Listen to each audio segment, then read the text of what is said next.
Welcome back. Welcome to civil service study. Next test लगाते हैं UP PCS के लिए। ठीक है, 6 फरवरी 2021 है आज जब ये टेस्ट रिकॉर्ड किया जा रहा है। इस पूरी की पूरी टेस्ट सीरीज़ की प्लेलिस्ट बना रखी है, उसका लिंक आपको डिस्क्रिप्शन बॉक्स में मिल जाएगा। चलिए स्टार्ट करते हैं। 3 सेकंड मिलेगा एक प्रश्न को पढ़ने के बाद, अपना भी सोचना कि आंसर क्या होगा। तो क्वेश्चन नंबर 1 पर आ जाइए। कुछ स्टेटमेंट है यहाँ पर, दो बताना है कि इनमें से कौन सा करेक्ट है। पहला स्टेटमेंट है, पृथ्वी की सतह से ऊपर या नीचे जाओगे तो जी का मान घटेगा। यहाँ जी का क्या मतलब है? ग्रेविटेशनल फोर्स, गुरुत्वाकर्षण।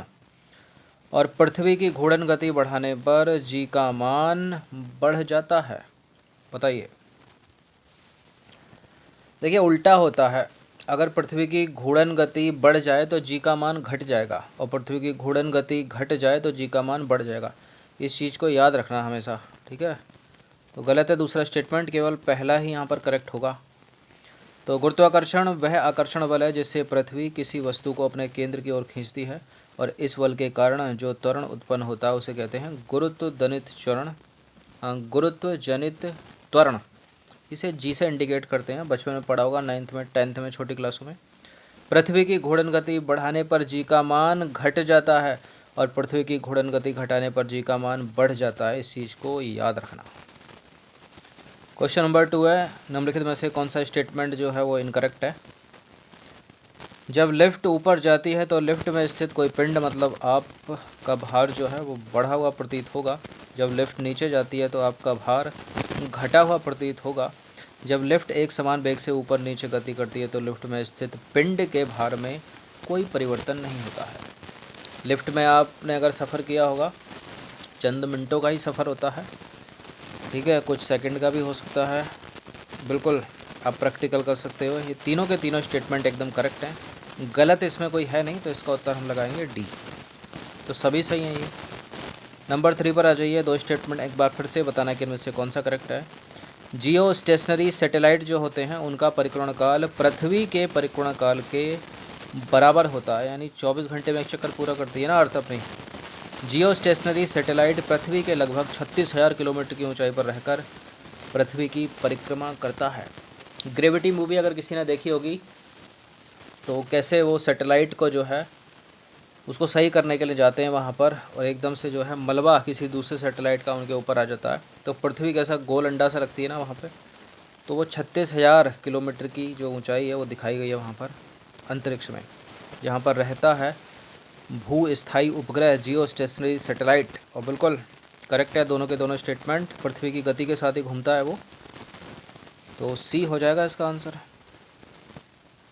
तो देखिए, ऐसा उपग्रह जो पृथ्वी के अक्ष के लंबवत तल में पश्चिम से पूर्व की ओर पृथ्वी की परिक्रमा करता है, और परिक्रमा काल भी पृथ्वी का जैसा ही है, जिसका परिक्रमा काल पृथ्वी के परिक्रमा काल के बराबर होता है, भू-स्थायी उपग्रह कहलाता है।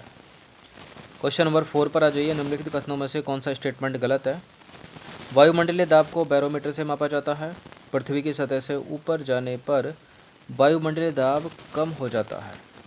जहाज़ में सफ़र किया होगा तो पता चल जाएगा आपको, या पहाड़ों पर ऊपर गए होगे तो। वायुमंडलीय दाब का एसआई मात्रक बार होता है। दाब का एसआई मात्रक पास्कल होता है, और दाब एक सदिश राशि है। एक पक्का गलत है इसमें, कौन सा है वो? देखिए सब सही है। दाब एक अदिश राशि है, सदिश राशि नहीं है। अदिश सदिश राशियाँ पढ़ी होंगी आपने, टेस्ट सीरीज़ में भी कई बार कराया है, ठीक है। तो दाब का एसआई मात्रक पास्कल है, करेक्ट है। दाब लेकिन एक अदिश राशि है, सदिश नहीं है। पृथ्वी की सतह से ऊपर यदि जाओगे तो वायुमंडलीय दाब जो है वो कम हो जाता है, घट जाता है, जिसके कारण पहाड़ों पर खाना पकाने में या बनाने में कठिनाई होती है। और प्लेन में अगर आप इंक वाला पेन लेकर जाओगे ना वायुयान में, जिसको फाउंटेन पेन बोलते हैं, तो उसकी स्याही जो है वो रिस जाएगी। जो हाइड्रोलिक लिफ्ट होती है और हाइड्रोलिक प्रेस होती है, हाइड्रोलिक ब्रेक होते हैं, किस नियम पर काम करते हैं? वो काम करते हैं पास्कल के नियम पर, ठीक है। किस नियम पर काम करते हैं? पास्कल के नियम पर काम करते हैं। तो सीधे सीधे याद रखना है इसको। हाइड्रोलिक लिफ्ट हो गई, हाइड्रोलिक प्रेस हो गई, हाइड्रोलिक ब्रेक हो गई, पास्कल के नियम पर आधारित हैं। पास्कल का नियम आपने 9th-10th में पढ़ा होगा, फिर से पढ़ाने की आवश्यकता है नहीं। निम्नलिखित कथनों पर विचार करें। गर्म करने पर विजयन पदार्थों का आयतन बढ़ता है, दाब बढ़ाने पर उनका गलनांक भी बढ़ता है। क्या सही है? फिर से सुन लीजिएगा। गर्म करने पर जिन पदार्थों का आयतन बढ़ेगा, क्या दाब बढ़ाने पर उनका गलनांक भी बढ़ेगा? गर्म करने पर जिन पदार्थों का आयतन घटेगा, दाब बढ़ाने पर क्या उनका गलनांक भी घटेगा? बिल्कुल, ये दोनों के दोनों स्टेटमेंट एकदम से करेक्ट हैं और सी है इसका आंसर। तो गर्म करने पर जिन पदार्थों का आयतन बढ़ता है, दाब बढ़ाने पर उनका गलनांक भी बढ़ जाता है, जिसका उदाहरण है मोम और घी। और गर्म करने पर जिन पदार्थों का आयतन घट जाता है, दाब बढ़ाने पर उनका गलनांक भी कम हो जाता है। जैसे बर्फ़ पे अगर दबाव डाल दोगे तो देर में पिघलेगी। क्वेश्चन नंबर 7 पर आ जाइए। दाब बढ़ाने पर द्रवों के क्वथनांक यानी बॉइलिंग पॉइंट पर क्या प्रभाव पड़ता है? देखिए, ये कुकर है आपके पास, ये एक फ्राई पैन है आपके पास, मतलब पैन है आपके पास। नीचे से आपने फ्लेम जला दी बिल्कुल गैस की, इधर भी जला दी, इसमें भी आपने अंडे डाल दिए, इसमें भी आपने अंडे डाल दिए। आपने किया क्या, कुकर में बस ढक्कन लगा दिया, तो यहाँ जल्दी पक जाएगा, यहाँ देर में पकेगा। क्यों? क्योंकि फ्लेम बराबर है, तापमान बराबर है। आपने किया क्या, इसका दाब बढ़ा दिया। दाब कैसे? ढक्कन लगा दिया ना इसका, तो इसके अंदर बहुत दाब है, टेम्परेचर भी ज़्यादा है। यहाँ टेम्परेचर ज़्यादा है लेकिन दाब कम है, ना के बराबर, क्योंकि खुला हुआ पूरा ऊपर से। ठीक है, इसलिए पूछते हैं कभी कभी कुकर में खाना क्यों जल्दी क्यों पक जाता है, तो दाब बढ़ाते हैं। ताप बढ़ाने पर जब उसका दाब और बढ़ जाता है, तो उसी के चक्कर में जो है जो खाना है वो जल्दी पक जाता है, क्योंकि दाब बहुत ज़्यादा हो जाता है। ठीक है, तो बढ़ेगा। यहाँ पर आंसर क्या है? Option number A. तो सभी द्रवों का क्वथनांक मतलब बॉइलिंग पॉइंट जो है बढ़ाने पर बढ़ता है, दाब बढ़ाने पर बढ़ता है।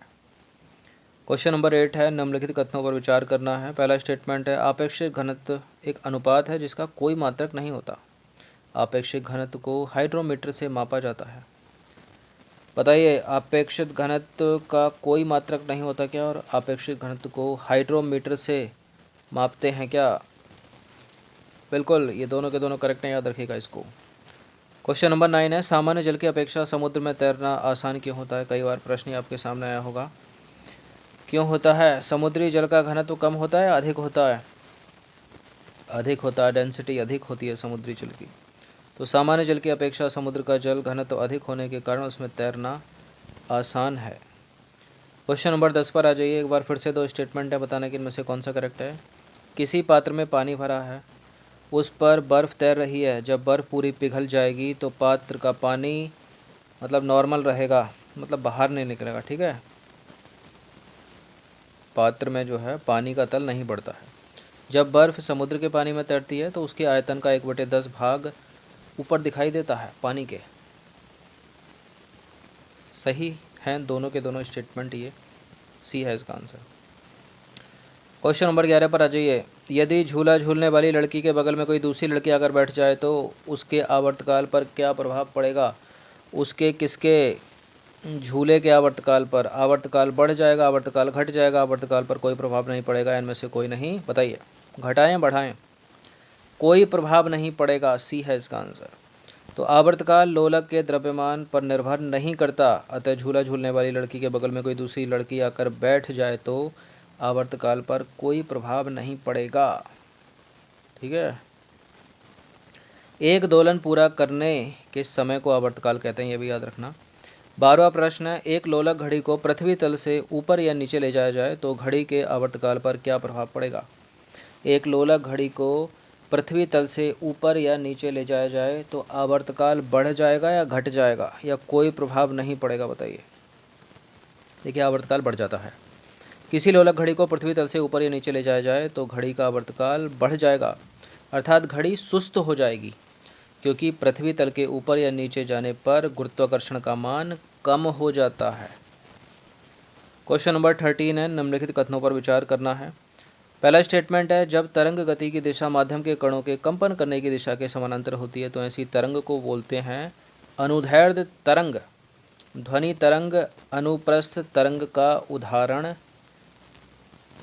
नहीं है, अनुदैर्ध्य तरंग का उदाहरण है ध्वनि तरंगे। ठीक है, याद रखना, ये चीज़ें बार बार सामने आती हैं। ध्वनि तरंगे अनुदैर्ध्य तरंगे होती हैं, लॉन्गिट्यूडनल वेव्स। ठीक है, अनुप्रस्थ नहीं होती। केवल पहला करेक्ट है यहाँ पर। तो ध्वनि तरंगे जो हैं अनुदैर्ध्य तरंगे होती हैं, ना कि अनुप्रस्थ। जब तरंग गति की दिशा माध्यम के कणों के कंपन करने की दिशा के लंबवत होती है तो इस प्रकार की तरंगों को अनुप्रस्थ तरंगे कहते हैं। ठीक है, और ध्वनि तरंगे जो हैं वो अनुदैर्ध्य तरंगे हैं, याद रखना, अनुप्रस्थ नहीं है।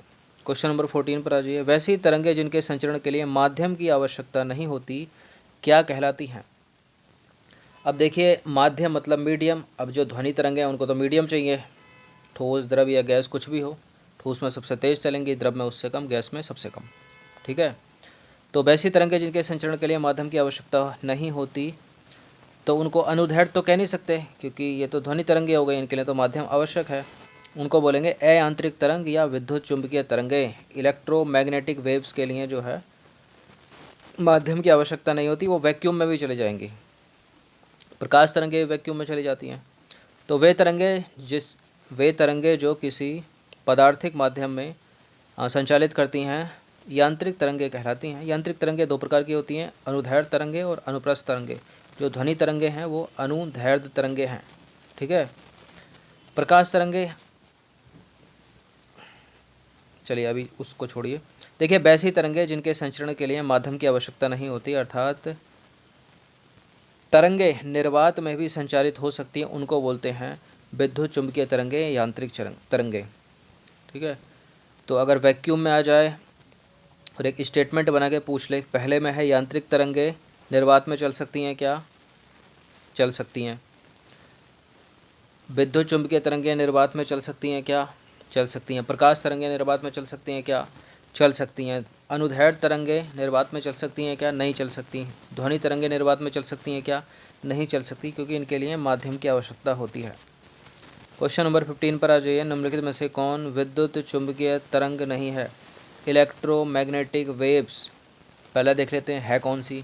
गामा किरणें इलेक्ट्रोमैग्नेटिक वेव है, एक्स किरणें इलेक्ट्रोमैग्नेटिक वेव है, अवरक्त इलेक्ट्रोमैग्नेटिक वेव है, अल्फ़ा किरणें इलेक्ट्रोमैग्नेटिक वेव नहीं है। तो अल्फ़ा किरणें जो है विद्युत चुंबकीय तरंगे नहीं हैं। तो 15 प्रश्न थे ये जनरल साइंस के। इनकी प्रैक्टिस कम से कम एक बार तो कर ही लेना, और 2-3 बार हो गई होगी कम से कम। ठीक है, कुछ प्रश्न की पुनरावृत्ति हो रही है बार बार। क्यों हो रही है? ताकि अगर वो प्रश्न पेपर में आ जाए तो गलती से भी गलती ना हो आपकी। ठीक है, चलिए अच्छे से इसकी प्रैक्टिस कर लेना। धन्यवाद।